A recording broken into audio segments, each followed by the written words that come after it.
آپ کے دائیں بائیں ہوتے ہیں نا، آپ کے خدمت گزار ہوتے ہیں، آپ کے ساتھ اٹیچ ہوتے ہیں، ان کے اگر اوپر غربت آتی ہے، پریشانی آتی ہے، آزمائش آتی ہے، تکلیف آتی ہے، تو وہ ان کا ذاتی معاملہ نہیں. میرے نبی پاک نے اسے ذاتی معاملہ نہیں کہا. حضرت ربیعہ بن کعب کی وہ حدیث تو سارے لوگ سناتے ہیں کہ وضو کرایا کرتے تھے، تو نبی پاک نے فرمایا کچھ مانگ لے. انہوں نے جنت میں نبی پاک کا پڑوس ہی مانگ لیا، یہ بخاری میں موجود ہے. لیکن وہ والی حدیث بھی پڑھو کہ جب نبی پاک نے انہیں کہا کہ ربیعہ تو مجھے وضو کراتا رہتا، شادی کیوں نہیں کرتا؟ حضور نے نہیں فرمایا کہ اس کا ذاتی معاملہ ہے، میں شادی کراؤں گا، میں اس کام میں کیوں آؤں گا، شادی کیوں نہیں کرتا؟ عرض کی حضور کوئی کاروبار نہیں، کوئی معاملہ نہیں، کوئی رنگ روپ نہیں، اور آپ کی خدمت سے بھی رک جاؤں گا. کہتے ہیں حضور خاموش ہو گئے. اگلے دن پھر پوچھا نکاح کیوں نہیں کرتے؟ میں نے کہا حضور نہ کاروبار ہے، نہ گھر ہے، نہ مکان ہے، نہ رنگ روپ ہے، کون رشتہ دے گا؟ جب میں یہ کہہ کے باہر نکلا نا حضور خاموش ہو گئے، تو میرے دل میں خیال آیا ربیعہ تو بحث کیوں کرتا ہے اور ان کو بتاتا ہے جنہیں اللہ نے سارا کچھ ہی عطا فرمایا ہوا ہے. حضور کہتے ہیں شادی کیوں نہیں کرتا؟ تو چپ کر کے کہہ دے محبوبہ جیسے دل کرتا ہے ویسے کر دے، تو آگے سے دلیلیں دیتا پھرتا ہے. یہ بھی کو بات ہوئی. فرماتے ہیں اگلے دن میں نے ارادہ کر لیا، حضور نے اگر آج کہا تو کہہ دینا یا رسول اللہ جیسے دل ہو کرے. میں نے وضو کرایا، میرا خیال تھا حضور یہاں روک کے کہیں گے، یہاں روک کے کہیں گے، پر حضور نے آج بات ہی کوئی نہ کی. میں دیر تک سوچتا رہا یہاں کہیں گے، یہاں کہیں گے، پر آج حضور نے بات ہی نہ کی. میں پچھتا رہا تھا کہ 2 دن موقع ملا میں نے ضائع کر دیا. فرماتے ہیں وضو پورا کرا کے جب میں باہر نکلا، دروازے تک پہنچا تو محبوب نے آواز دی، بات سن. میں ٹھہر گیا. فرمایا شادی کیوں نہیں کرتے؟ کہتے ہیں میرا تو دل پھولوں کی طرح کھل اٹھا. میں نے کہا یا رسول اللہ جیسے دل کرتا ہے کرا دے. نبی پاک علیہ الصلوۃ والسلام نے فرمایا فلاں قبیلے کے سردار کے پاس جاؤ، اسے کہا اپنی بیٹی کا نکاح تیرے ساتھ کر دے. کہتے میں گیا، تھوڑی دیر کے لیے توقف کیا انہوں نے، لیکن پھر وہ راضی ہو گئے. میں واپس آیا، سنو یہ جی اس کا ذاتی معاملہ ہے، لیکن نبی پاک نے دیکھا کہ اس کو ضرورت ہے میری، اس کا نکاح نہیں ہو رہا، گھر نہیں آباد ہو رہا، تو حضور نے پورا کردار ادا کیا. میرے محبوب کریم علیہ الصلوۃ والسلام نے حضرت حارثہ بن نعمان کو بلایا. فرمایا تیرا ایک مکان خالی ہے؟ کہ یا رسول اللہ ہاں. فرمایا یہ میرے ربیعہ کو دے دے، اس میں رہا کرے گا، دلہن کو لائے گا. حضرت بریدہ اسلمی کو بلایا. فرمایا ایک کھجور کی گٹھلی کے برابر سونا چاہیے. یا رسول اللہ کس لیے؟ فرمایا میرے اس غلام نے اپنی بیوی کو حق مہر دینا ہے. حضرت سیدنا عثمان غنی کو بلایا، تیسرے صحابی. فرمایا ایک مینڈے کا بندوبست تو نے کر کے دینا ہے. حضور کس لیے؟ فرمایا میں نے اپنے غلام کا ولیمہ کرنا ہے، بکرے کا بندوبست کر. ساری تیاریاں کر کے دیں. حضرت ربیعہ کہتے ہیں جب میں دلہن بیاہ کے گھر لایا تو میرے دوست یار رشتہ دار مبارک دینے آئے، کہنے لگے تیری کیا بات ہے، شادی بھی اعلیٰ خاندان، ولیمہ بھی، اور کھجور کی گٹھلی کے برابر حق مہر بھی. تو حضرت ربیعہ رو پڑے. فرمانے لگے میں تو کالا کلوٹا حبشی غلام تھا، سلام بھی کوئی نہیں لیتا تھا، مجھے مبارک نہ دو، میرے مصطفیٰ پہ درود و سلام پڑھو. یہ سارا حضور کا کرم ہے. کہتے ہیں اس کا ذاتی معاملہ ہے، بھئی سارا دن تیرے ساتھ رہتا ہے، اٹھتا ہے بیٹھتا ہے، تیری نوکری کرتا ہے، تو نے کبھی پلٹ کے دیکھا ہی نہیں، تو نے کبھی اشک شوئی نہیں کی، تو نے اتنا ٹائم ہی نہیں دیا کہ تیرے کندھے پہ سر رکھ کے رو سکے، تیری توجہ ہی نہیں. نبی رحمت علیہ السلام دائیں بائیں والوں آگے پیچھے والوں کا خیال رکھتے، جہاں جس کو ضرورت ہوتی حضور اس کی ضرورت میں پہنچتے، اشک شوئی کرتے، نبی پاک پیار کرتے. کہتے ہیں اس کا ذاتی معاملہ ہے، میں کیا کروں؟ سنو حضرت جابر بن عبداللہ رضی اللہ تعالیٰ عنہ کے جو والد تھے نا حضرت عبداللہ بن عمر رضی اللہ تعالیٰ عنہ، وہ اعلیٰ ترین احد کے شہید ہیں کہ نبی پاک فرماتے ہیں رب کریم نے خود ان سے گفتگو فرمائی ہے، خود ان سے گفتگو کی اللہ تبارک و تعالیٰ نے. حضرت جابر بن عبداللہ کے والد عبداللہ بن عمر احد میں شہید ہو گئے تھے. 6 یا 10 بہنیں تھیں ان کی. قرضے چڑھ گئے، کاروبار میں نقصان ہو گیا.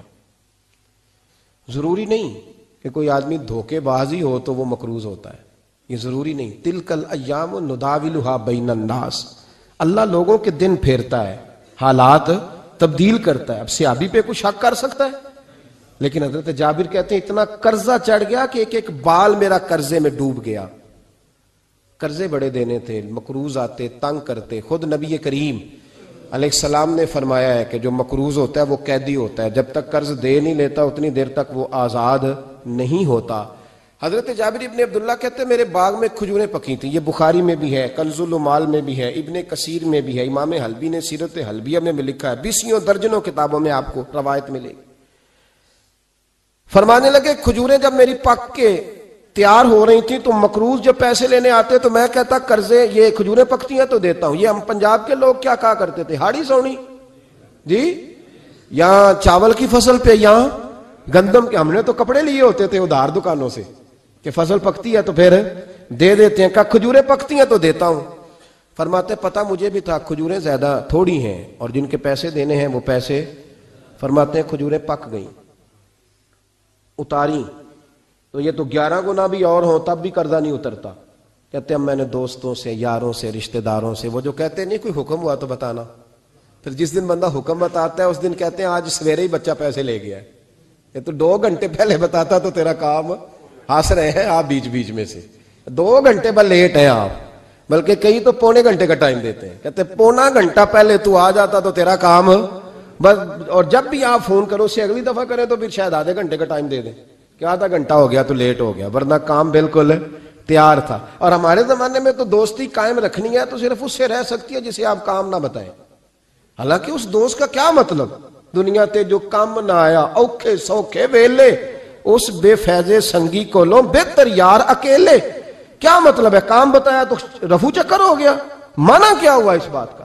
میرے رسول کائنات علیہ السلام کے صحابی کہتے ہیں سب سے کہا پر کسی نے نہ سنی. جب میں تھک گیا نا تو میں دروازہ رسول پہ چلا گیا. یا رسول اللہ، یا رسول اللہ، یا رسول اللہ.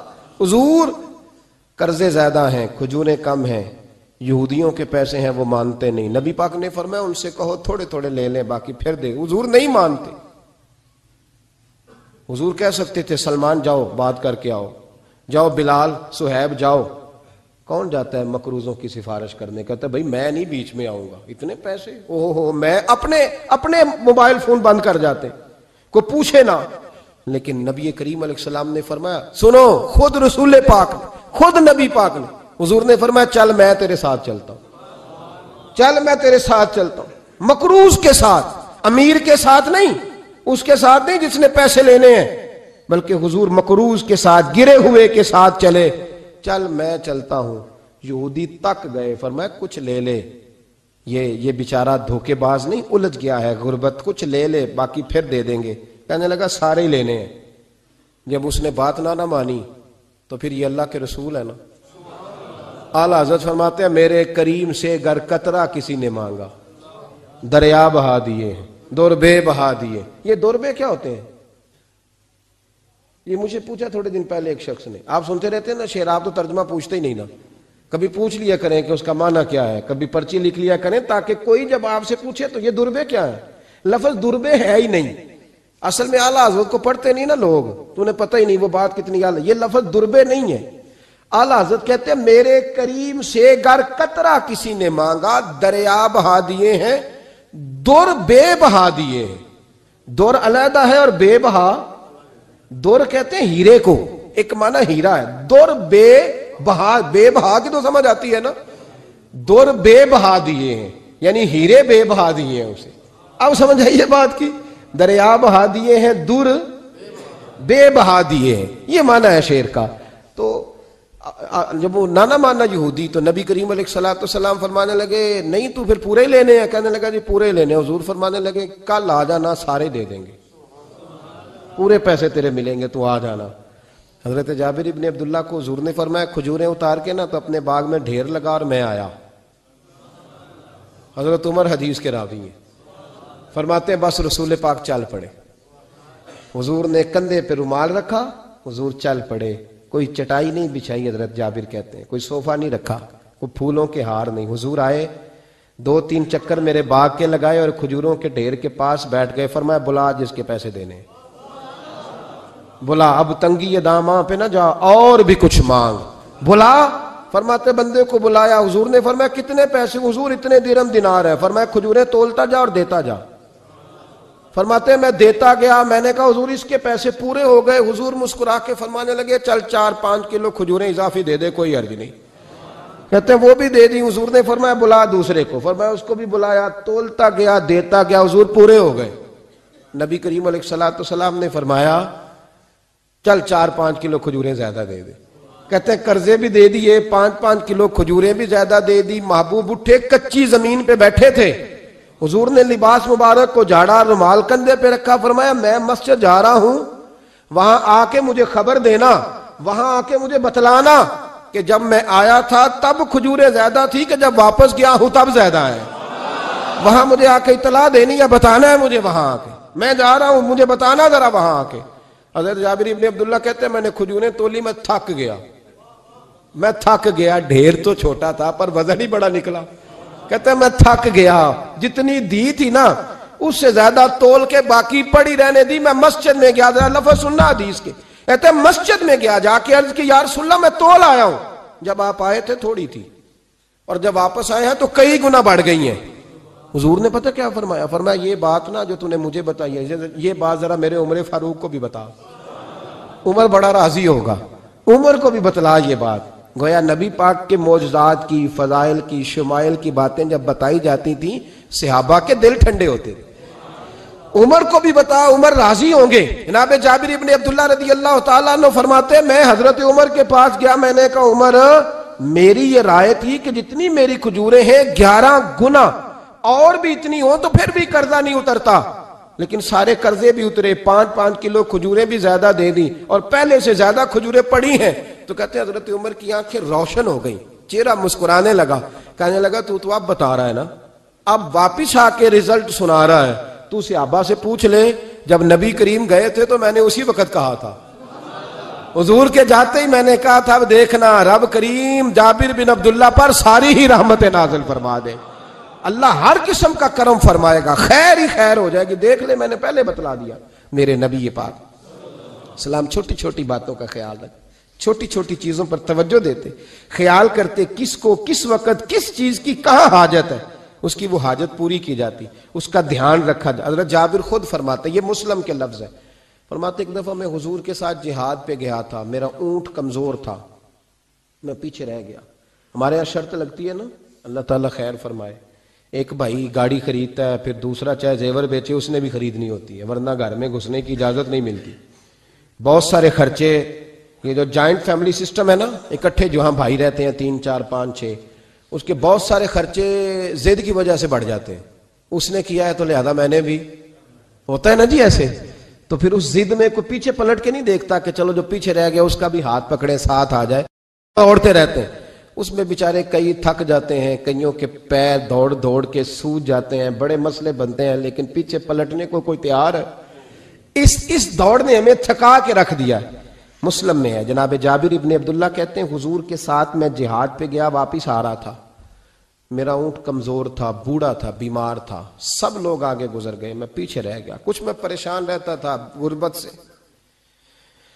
تو میں مایوس بھی تھا, ذرا پیچھے رہ گیا, پریشان تھا. فرماتے ہیں نبی پاک نے نا 2-3 دفعہ پلٹ کے دیکھا, ادھر دیکھو. میں نے اپنی زندگی میں بڑے لوگ دیکھے ہیں, وہ امیروں میں چلے گئے, پیچھے پلٹ کے انہوں نے غریبوں کو کبھی نہیں دیکھا کہ وہ ایک دوست ہوتا تھا ہمارا جو ماڑا ہے, غریب ہے, پلٹ کے نہیں دیکھا. کہتے ہیں نبی کریم علیہ الصلوۃ والسلام نا آگے گئے, سب سے آگے. حضور نے 2 4 5 دفعہ نا پیچھے پلٹ کے دیکھا. جابر ابن عبداللہ کہتے ہیں جب میں نظر نہ آیا تو میرے محبوب کا انداز کریمانہ دیکھیں, حضور اعلانیہ فرمانے لگے بھئی مجھے جابر نہیں نظر آ رہا. بے خبر ہو جو غلاموں سے, وہ آقا کیا ہے, وہ آقا کیا ہے. یہاں ہمارے استاد جب یہ حدیث پڑھا رہے تھے نا, یہ حدیث پڑھا رہے تھے تو اچانک رونے لگ گئے.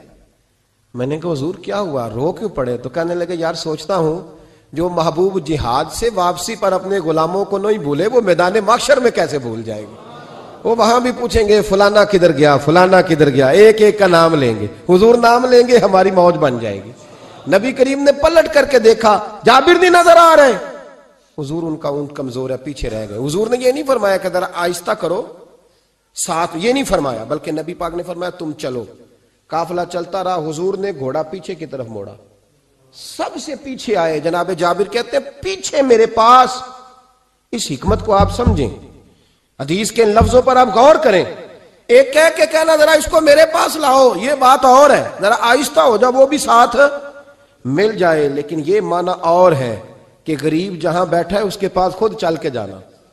حضور خود پلٹ کے پیچھے آئے اور فرماتے میں چونکہ پریشان تھا تو محبوب میری طرف دیکھ کے فرمانے لگے اس کو دوڑاتا کیوں نہیں، پیچھے کو رہ گیا؟ تو کہتے ہیں مایوس بندہ، پریشان بندہ کبھی کبھی وہ اس طرح بولتا ہے کہ جیسے کڑ رہا ہے، تھوڑا سا نا سخت ترش باتیں بھی کرتا ہے۔ کہتے ہیں میں نے اس عالم میں نا، میں نے کہا حضور اس قابل ہوتا تو سب کے ساتھ مل نہ جاتا، کمزور ہے، ماڑا ہے، مہران ہے، اور وہ بھی پرانی جو چل ہی نہیں سکتی، یہ کہاں یا رسول اللہ دوڑے گا، اس قابل ہی نہیں ہے۔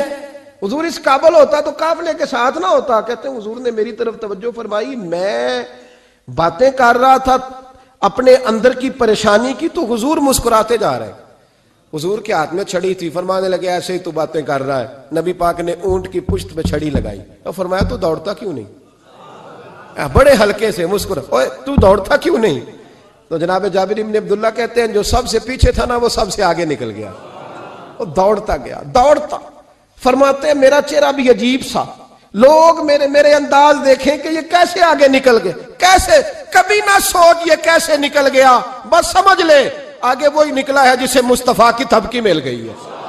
تو یہ نہ کہ سیاست کر گیا، چلاکی کر گیا، بس تھپکی مل گئی تو بات بن گئی۔ کہتے ہیں میں نکل گیا آگے، حضور کی تھپکی جو ملی تھی۔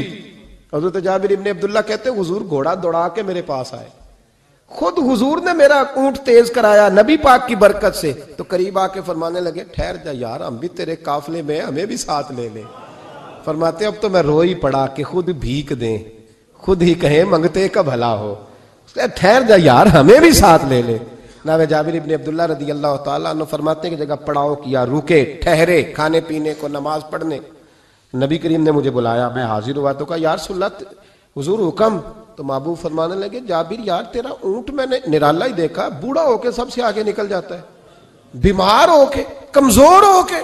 کہتے ہیں میں چہرہ دیکھتا جا رہا ہوں کہ حضور سارا ہی پتہ ہے آپ کو، میں کیا عرض کروں؟ تو محبوب فرمانے لگے پسند آ گیا، بیچ نہیں دیتے میرے ہاتھ؟ کہا یا رسول اللہ آپ رکھ لیں۔ حضور آپ کا یہ؟ فرمایا نہیں میں پیسے دوں گا۔ کتنے کا ہے؟ کہا یا رسول اللہ آپ رکھ لیں۔ فرمایا پیسے دوں گا۔ یا رسول اللہ مارکیٹ میں جاؤں تو 6-7 دینار کا بکے گا۔ فرمایا نہیں بھائی میں تو پورے 10 دوں گا۔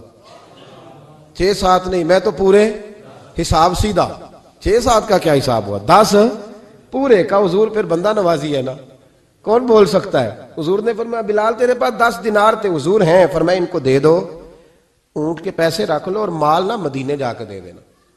جابر ابن عبداللہ کہتے ہیں میں مدینے گیا شام کو، میں نے نا کبھی اپنے اونٹ کی اتنی خدمت نہیں کی جتنی اس دن کی۔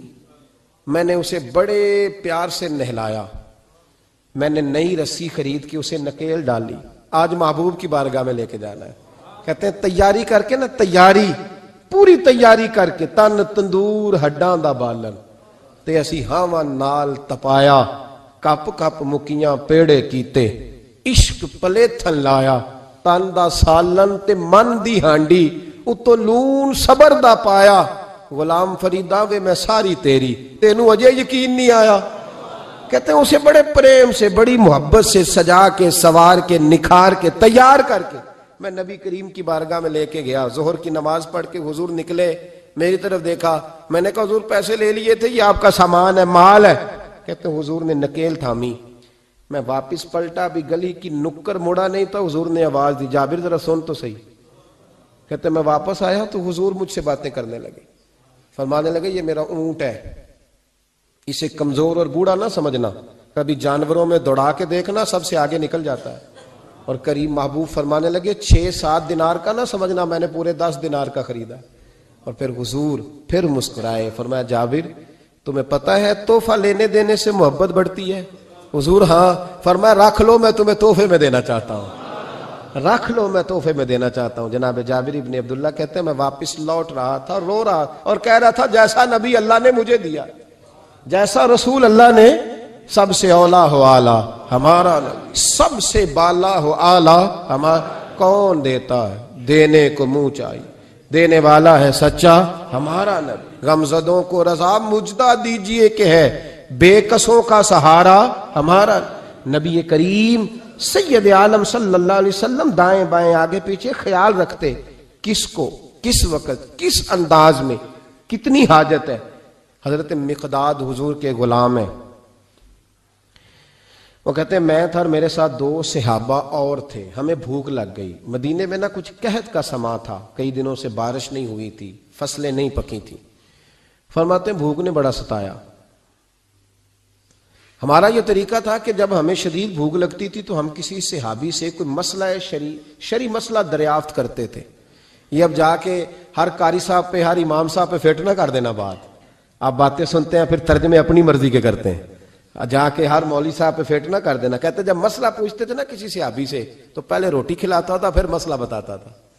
اب میں پہلا وضاحت کر لی یہ گل دی آپ, اس لیے میں نے اگلی بات بعد میں کی ہے, کیونکہ آپ نے اسی حساب سے روٹی کھلانی ہے نا جس حساب سے اپنے امام کو تنخواہ دیتے ہو, اسی حساب سے روٹی کھانی ہے نا اس بیچارے. تو فرمانے لگے کہ جب نہ ہم کسی شخص سے کسی صحابی سے مسئلہ پوچھتے نا تو پہلے وہ, اس لیے یہ جو آستانوں پہ لنگر ہوتا ہے, یہ جو بزرگان دین خانقاہوں پہ لنگر رکھتے ہیں, یہ صحابہ کا طریقہ ہے کہ جس کو دین بتایا جاتا تھا اسے پھر لنگر بھی کھلایا جاتا ہے. بہت سارے لوگ اس کا مذاق اڑاتے ہیں کہ یہ کیا ہے بھئی, یہ رسول اللہ کی سنت ہے. صلی اللہ پڑھیے درود صلی اللہ.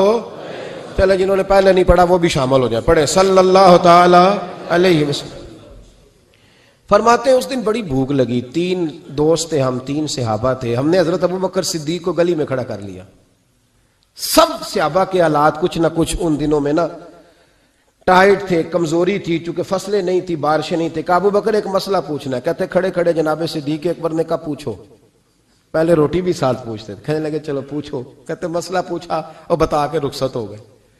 پھر ہم نے حضرت عمر سے پوچھا, انہوں نے بھی سوال کا جواب دیا پر کھانا نہ پوچھا. پھر 2-3 اور لوگوں کو ہم نے ٹٹولا, لیکن اس دن سب نے مسئلہ ہی بتایا, روٹی نہیں پوچھی. حضرت مقداد کہتے ہیں ہم نے پروگرام بنایا حضرت عبد الرحمن ابن عوف سے مسئلہ پوچھنے کا, تو میرے ساتھ والے دونوں کہنے لگے بس کر, بڑے آزما لیے, اب چل سیدھا دروازہ رسول پہ چلے. اب مسئلہ پوچھنا ہے تو ان سے پوچھنا ہے جن سے سن کے ساری دنیا مسئلے بتاتی ہے, انہی سے پوچھتے ہیں, ڈائریکٹ چلتے ہیں. کہتے ہیں ہم آئے مسجد نبی میں, حضور بیٹھے تھے. حضرت مقداد کہتے ہیں ہماری بکریوں کے تھنوں میں دودھ خشک ہو گیا تھا. حضور تشریف فرما تھے, السلام لی, دست بوسی کی, اتحیات میں بیٹھ گئے. حضور ایک مسئلہ پوچھنا تھا. حضور مسکرائے, فرمانے لگے لگتا ہے بھوک لگ رہی ہے تم تینوں کو, مجھے مسئلے کی سمجھ آ گئی, بھوک لگی ہوئی ہے. یا رسول اللہ بڑی. فرمایا میری 4 بکریاں ہیں اور اللہ نے فضل کیا قحط میں بھی ان کے تھن دودھ سے بھرے ہوئے ہیں. فرمایا جاؤ, 3 تم ہو, چوتھا میں ہوں, اس طرح کرنا 3 بکریوں کا دودھ تم پی لینا, 1 کا میرے لیے لے آنا. کہتے ہیں یا رسول اللہ ہم پی آئے. تو حضور نے فرمایا رکو, جب تک تمہارا دل کرے میرے مہمان بن سکتے ہو. فرماتے ہم 3 دن نبی پاک کے مہمان رہے. صبح و شام 4 بکریوں کا دودھ دھوتے, 3 کا پی لیتے, 1 پیالہ حضور کے لیے رکھ لیتے. فرماتے ہیں تیسرا دن آیا نا, حضرت مقداد کہتے ہیں وہ تو سو گئے دودھ پی کے, پر وہ جو نبی پاک کے لیے پڑا تھا نا, میری بار بار توجہ اس کی طرف جاتی, بار بار, اور میرے اندر سے آواز آتی کہ حضور کو تو بڑی خدمت کرتے ہیں صحابہ, تو حضور نے تو شاید کچھ اور کھا لیا تو پی نہ لوں. کہتے ہیں کئی دفعہ میں نے روکا پر میں نہ ہی اپنے آپ کو روک سکا, میں پی گیا حضور کے حصے کا بھی دودھ. جب میں پی گیا وہ دودھ, کہتے ہیں اب پینے کے بعد جو پریشانی ہوئی وہ زیادہ تھی. دل میں خیال آیا اگر حضور ناراض ہو گئے کہ بھئی تمہیں تمہارے حصے کا دودھ دیا تھا اور مسلسل 3 دن سے مل رہا ہے, پھر کیوں پیا, اور حضور ناراض ہو گئے تو گرا جو ان کی نگاہ سے وہ سنبھل نہیں سکتا. فرمانے لگے اسی پریشانی میں تھا کہ حضور آ گئے. اب تو میرا وجود کانپنے لگا. سرکار سیدھے اس پیالے کی جانب گئے جس میں دودھ ہوتا تھا. فرماتے ہیں نبی پاک نے نہ اٹھایا کپڑا, اٹھایا برتن, دودھ نہیں تھا. حضور نے پوچھا نہیں کون پی گیا ہے, بلکہ نبی پاک نے ہاتھ اٹھایا کہ اللہم اطعم من اطعمنی واسقی من سقانی, یا اللہ جو مجھے کھلائے تو اسے کھلا, جو مجھے پلائے تو اسے پلا. حضرت مقداد کہتے ہیں میں نے کہا اوہ یہ تو بڑی قیمتی دعا مل رہی ہے, بکریاں میری جو بکریاں تھیں وہ تو پہلے نہیں دودھ دے رہی, تھنوں میں دودھ خشک ہے, اور اتنی بڑی دعا کہ جو کھلائے اسے کھلا, جو پلائے اسے پلا. نبی کریم علیہ السلام کی دعا سنی تو کہتا میں بستر کے اندر منہ دیا ہوا تھا, جھٹ سے میں نے کپڑا اتارا, چھری پکڑی اور اپنے باڑے میں چلا گیا کہ ایک بکری ذبح کر کے لاتا ہوں, حضور کو کھلاتا ہوں تاکہ یہ دعا مجھے مل جائے کہ یا اللہ جو مجھے کھلائے تو اسے کھلا. فرماتے ہیں میں بکریوں کے باڑے میں گیا, جن بکریوں کو کئی دن ہو گئے تھے دودھ نہیں دیا تھا، جیسے ہی میں نے چراغ جلایا میں حیران ہو گیا کہ سب کے تھن دودھ سے بھرے ہوئے۔ کہتے میں نے 3-4 بکریوں کا دودھ دھویا، برتن میں بھرا، محبوب کی بارگاہ میں لایا۔ کہتے ہیں حضور نے خوش ہو کے پیا۔ جب پی لیا نا نبی کریم نے تو حضور فرمانے لگے چل میں نے تیرا لایا پی لیا، اب یہ بتا میرا کس نے دیا تھا؟ اب وہ والی بات کرنا جس کے گچھے سے لچھے جڑے نور کے، ان ستاروں کی نزہت پہ لاکھوں سلام، ان کے خطبے کی ہیبت پہ کروڑوں درود، ان کی باتوں کی لذت پہ لاکھوں سلام، جس کی تسکین سے روتے ہوئے ہنس پڑے، اس تبسم کی عادت پہ فرمایا بتا میرے والا کس نے پیا؟ کہا یا رسول اللہ بڑا روکا اپنے آپ کو، پر محبوب آپ کی بکریوں کے دودھ کی لذت ہی کیا ہے؟ حضور نہیں روک سکا تو محبوب کریم فرمانے لگے اچھا اکیلے پی گئے ہو، جا پھر دودھ بھی تو میرا پی گیا ہے، اور میں تیرے لیے پھر دعا کرتا ہوں کہ یا اللہ اس نے مجھے پلایا تو اسے پلا، اس نے مجھے کھلایا تو اسے کھلا۔ نبی کریم ہر اس شخص کا خیال رکھتے جو بھوکا ہوتا، جو پیاسا ہوتا، جو کمزور ہوتا، تھوڑا تھوڑا دائیں بائیں دیکھ، یہ حضور کی سیرت کا بہت بڑا پہلو ہے، تھوڑا تھوڑا دائیں بائیں آگے پیچھے ضرور دے۔ یقیناً جب آپ کسی کے کام آتے ہیں تو آپ کو آزمائش سے گزرنا پڑتا ہے، یقیناً۔ میں نے اپنے دور میں یہ منظر دیکھا ہے، اگر آپ ہاتھ پھیلا رہے ہیں تو آپ مانگنے والے ہیں، اور اگر آپ ہاتھ نہیں پھیلا رہے تو لوگ کہتے ہیں پتہ نہیں کوئی تو چکر ہوگا، اگر آپ سوال نہیں کر رہے تو پھر لوگ کہتے ہیں کوئی تو ایسا کھاتا ہوگا جہاں سے دولت، یعنی کوئی ایسی سمت نہیں جہاں آپ محفوظ رہ سکیں۔ آپ کو دونوں جانب سے لوگ گھیریں گے، دونوں جانب سے۔ جب آپ کسی کے کام آئیں گے، جب آپ کسی تک پہنچیں گے، جب آپ کسی کو، اور میں نے یہ بھی دیکھا ہے، میں ساری حفظ ما تقدم کے طور پہ آپ کو سمجھا رہا ہوں، آپ نے کسی شخص کی مدد کر دی نا، آپ نے مدد کی تو وہ بھی کئی دفعہ بدگمان ہوتا ہے کہ اس کے پاس بڑا کچھ تھا تبھی تو مدد کی نا اس نے، حالانکہ آپ نے ان باتوں پہ غور نہیں کرنا۔ یہ ساری چیزیں آئیں گی، کیونکہ اگر کسی شخص کی بری عادت کی وجہ سے آپ اپنی اچھی چھوڑ دیں گے تو پھر آپ کا نقصان ہوگا، اس کا نقصان۔ نبی پاک کے اخلاق یہی ہیں کہ سامنے والا جو مرضی کرے، ہم نے وہ کرنا جس کا درس ہمارے نبی نے ہمیں دیا ہے، ہم نے وہ کام کرنا جس کا پیغام ہمارے رسول نے ہمیں دیا۔ اس لیے بڑی خیر کریں، دائیں بائیں آگے۔ کچھ لوگ بہن بھائیوں سے اچھا سلوک کرتے ہیں، جواب میں اچھا سلوک نہیں ملتا، مجھے پتہ ہے نہیں ملتا، تو آپ یہ بتائیں کہ ان کے ساتھ اچھا سلوک اللہ کو راضی کرنے کے لیے کیا تھا یا جواب لینے کے لیے کیا تھا؟ تو آپ نے نہیں دیکھنا کہ سامنے والا کیا کر رہا ہے، آپ نے یہ دیکھنا ہے کہ اللہ کس بات میں راضی، اللہ کے رسول کس بات میں راضی، میری آخرت کا نفع کس چیز میں، میری روح کو، میرے ضمیر کو اطمینان کیسے ہے۔ یہ تصور رکھ کے جب خیر کریں گے تو پھر اللہ بڑی ہی بھلائی عطا کرے گا۔ آخر دعوانا